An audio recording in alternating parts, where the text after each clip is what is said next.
It's Monday, March 25th. My name is Rich, and this is your 5-Minute Fix. Well, welcome to the 5-Minute Fix, where we take stories about pretty much anything from pretty much anywhere and try to give it to you in 5 minutes or less. Today, guys, we got a lot going on in the rap world today between federal raids and new rap beef. Let's get started. We only got 5 minutes. So we're going to talk about the beef between Drake and Future because it's blowing up. Obviously, it also involves Metro Boomin and J. Cole and Kendrick Lamar as well. Wild stuff. Are Drake and Future beefing? Here's a timeline of theories, subs, and tensions. After release of We Don't Trust You, there's rampant speculation about a feud between Drake and Future that includes years of subliminal messaging. Drake once rapped, quote, "The lyrics begin to reveal themselves over time periods," end quote, and fans have been taking him literally over the past few days, picking apart old rhymes and coming up with theories about his alleged beef with Future. Future's new album with Metro Boomin, We Don't Trust You, featured an explosive diss verse from Kendrick Lamar on Like That, which was aimed at Drake and J. Cole, but fans are also speculating that some of Future's verses contain subliminal shots at Drake, as well as a signaling beef between the longtime collaborators. Guys, I watched these guys on tour together. Drake and Future, I watched them on tour together. I believe it was the Summer 16 tour, if I'm not mistaken. And now they're beefing. This is wild. Naturally, fans have been going down wild rabbit holes all weekend as they look for clues about the origins of the beef. None of these lyrics or subs have been confirmed to be about Drake or Future, and some of the connections being made could very well be wild theories from tinfoil hat wearing fans trying to piece together how we got here. Metro Boomin has even gone out of his way to refute one rumor that Drake and Future are beefing over a specific woman named Diana. But both Future and Drake have a history of leaving breadcrumbs in their music, and there's a lot to dig through here. With a lot still actively going on, here's a timeline of tensions between Drake and Future over the years, including speculation about the origins of their current feud. So I'll have a link to all of these clips, obviously the link to this article. You can check out these clips if you want. We're just gonna go over these quickly. November 2011, Future says that Drake's absence in the Tony Montana music video felt like a slap in the face. Ooh. The first time Drake and Future collaborated was on Future's 2011 Tony Montana remix. It was Future's breakout solo hit at the time, but he said during an interview with the Source TV that it felt like a slap in the face when Drake didn't make time to be involved in the music video after contributing a verse to the track.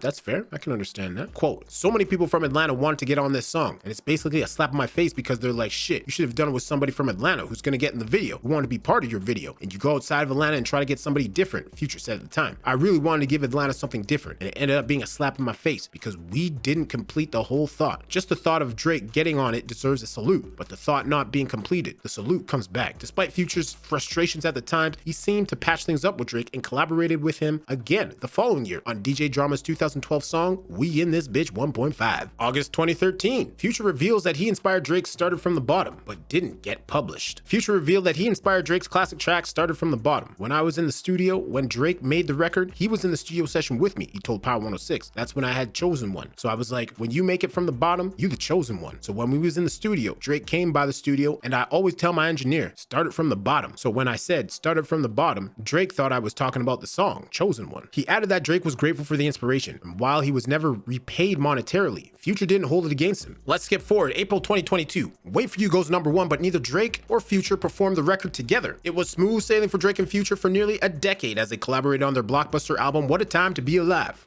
What a time to be alive. In 2015, and other successful songs like the 2020s Life Is Good, but their relationship seems to have hit a rough patch in the last couple of years. The last song that Drake and Future released together is Wait For You, which was performed on Future's 2022 album I Never Liked You, along with their other track, I'm On One. Despite the successes of the song, neither Drake nor Future promoted the record heavily in the months that followed after dropping the music video. They have also never performed the song together live, despite both Drake and Future performing it by themselves several times over the last 2 years. So this article continues on.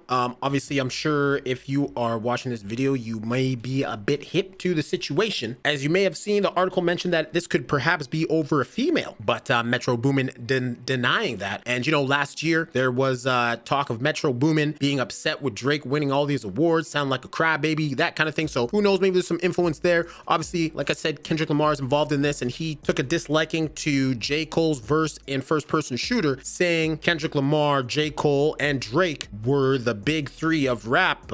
You know, he just perhaps doesn't want to be associated with them in that kind of sense. Who knows? But we'll have to see how this plays out. Obviously, this is still fresh. We're going to hear some things about it in the coming weeks, I'm sure. And let's talk about Diddy's cribs getting raided by the FBI. Tonight, the multiple homes of Sean Diddy Combs from coast to coast raided by federal law enforcement. Raided. Heavily armed and armored tactical teams sweeping through Combs' posh Los Angeles property this afternoon. Look at that statue. Clearing room to room. Woo. People in handcuffs as agents made their way. Yo, they put his sons in handcuffs, yo. His sons were put in handcuffs. I don't know if we'll be able to see it, but yeah, his sons were put in handcuffs. Through the property. A similar scene playing out in Diddy's homes more than 2,000 miles away on Miami's Star Island, where several celebrities, including Gloria and Emilio Estefan and Jennifer Lopez, also have homes. The fact that Diddy's home was raided means that agents for Homeland Security were able to show probable cause that a crime was committed and that evidence of that alleged crime would be found at these homes. Combs' whereabouts right now, unknown. He was in Los Angeles as recently as last week. Sources close to the investigation say the raids are part of a sex trafficking warrant being executed by Homeland Security in New York's Southern District. NBC News has learned multiple witnesses have been interviewed by prosecutors and investigators in connection with the case. The speed at which it appears these raids were conducted suggests that agents were concerned that they needed to secure evidence quickly and prevent anyone from destroying evidence before they got there.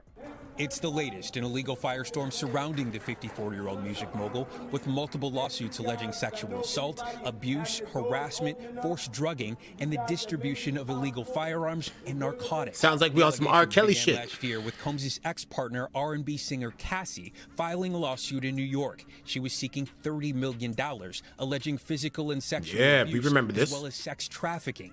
They settled for an undisclosed amount. Ooh. Several other women came forward with similar accusations. So there you have it. That's the gist of that situation. Diddy get himself into some trouble here. Like it's the video said, it all started with Cassie and her claims of sexual abuse and human trafficking. And as I said in the video, that is what this raid is all about. Obviously, they seek an evidence, and you know, if they got a warrant for it, you know, they might suspect that they're going to find it. So this is all coming down today. We'll see where this one goes as well. Not a good look for Sean Diddy Combs. And you know, let me remind you, Katt Williams said all the lies will come out in 2024. Perhaps this is just the start. And let me know what you think down in the comments below. Thank you for watching. My name is Rich, and this has been your 5-Minute Fix.